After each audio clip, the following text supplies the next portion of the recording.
समुद्र तो पृथ्वी पर है, फिर यह कैसे संभव है कि हिरण्याक्ष पूरी पृथ्वी को समुद्र में ले गया? अगर पृथ्वी ही समुद्र को थामे हुए है तो पृथ्वी समुद्र में कैसे जा सकती है? यह सवाल आज का नहीं है।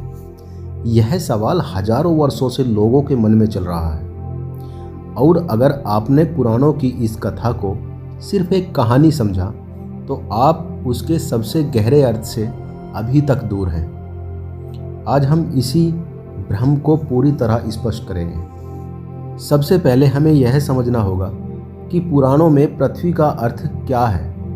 आज हम पृथ्वी को केवल मिट्टी, पहाड़, समुद्र समझते हैं, लेकिन पुराणों में पृथ्वी केवल जमीन नहीं बल्कि एक लोक तत्व मानी गई है।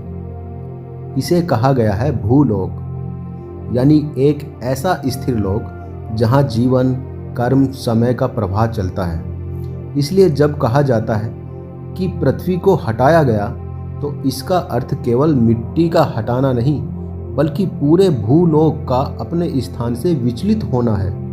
अब आता है दूसरा बड़ा सवाल, वह कौन सा समुद्र था? क्या वह आज का अरब सागर था, या बंगाल की खाड़ी, या फिर हिंद महासागर? नहीं, पुराण जिस समुद्र की बात करते हैं वह आज का भौगोलिक समुद्र नहीं है। उसे कहा गया है प्रलय का महाजल, एक ऐसा आदि जल जो सृष्टि के आरंभ में पूरे ब्रह्मांड को चारों ओर से घेरे रहता है। यह वही जल है जिसमें भगवान श्री हरि विष्णु योग निद्रा में शेषनाग पर विराजमान रहते हैं। इसी जल को कई ग्रंथों में समुद्र कहा गया है। अब बात आती है रसातल की। कई जगह लिखा मिलता है कि हिरण्याक्ष पृथ्वी को रसातल में ले गया। तो क्या रसातल धरती के नीचे कोई साधारण गड्ढा है? नहीं, पुराणों के अनुसार पाताल लोक 7 स्तरों में विभाजित है और रसातल उन्हीं 7 पाताल लोकों में से एक प्रमुख लोक है। यह कोई साधारण भूमिगत स्थान नहीं बल्कि एक अलग लोक स्तर है जहां दैत्य, अंधकार और महाजल का प्रभुत्व माना गया है। यही कारण है कि कुछ ग्रंथ कहते हैं कि पृथ्वी को समुद्र में छुपाया गया और कुछ कहते हैं कि रसातल में, क्योंकि रसातल का क्षेत्र उसी प्रलय के महाजल से घिरा हुआ था। अब समझिए हिरण्याक्ष ने असल में क्या किया था।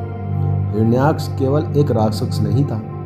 वह जानता था कि अगर पृथ्वी अपने स्थान से हट गई तो सृष्टि का संतुलन टूट जाएगा। इसलिए उसने पृथ्वी को भूलोक से खींचकर नीचे की ओर पाताल क्षेत्र की दिशा में ले गया। वह पृथ्वी को केवल छुपाना नहीं चाहता था बल्कि वह पूरी पृथ्वी को अस्थिर करना चाहता था। यही उसका सबसे बड़ा अपराध था। जब पृथ्वी महाजल में डूब गई तब भगवान श्री हरि विष्णु ने वराह अवतार धारण किया।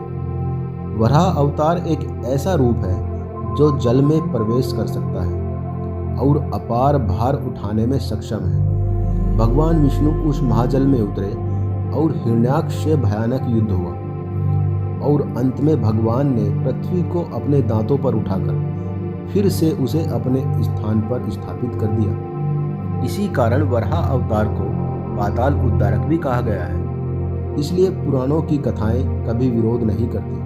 विरोध तब लगता है जब हम उन्हें आज के भौतिक नजरिए से देखते हैं, लेकिन जब हम उन्हें आध्यात्मिक दृष्टि से समझते हैं तो वही कथाएं ज्ञान बन जाती हैं। तो दोस्तों, अगर भगवान श्री हरि विष्णु की ये कथाएं आपके मन में शांति और समझ उत्पन्न करती हैं तो ऐसे ही शास्त्रों के गूढ़ रहस्यों के लिए इस ज्ञान यात्रा में हमारे चैनल से जुड़े रहिए, क्योंकि यहाँ कथाएं नहीं ज्ञान का साझा किया जाता है।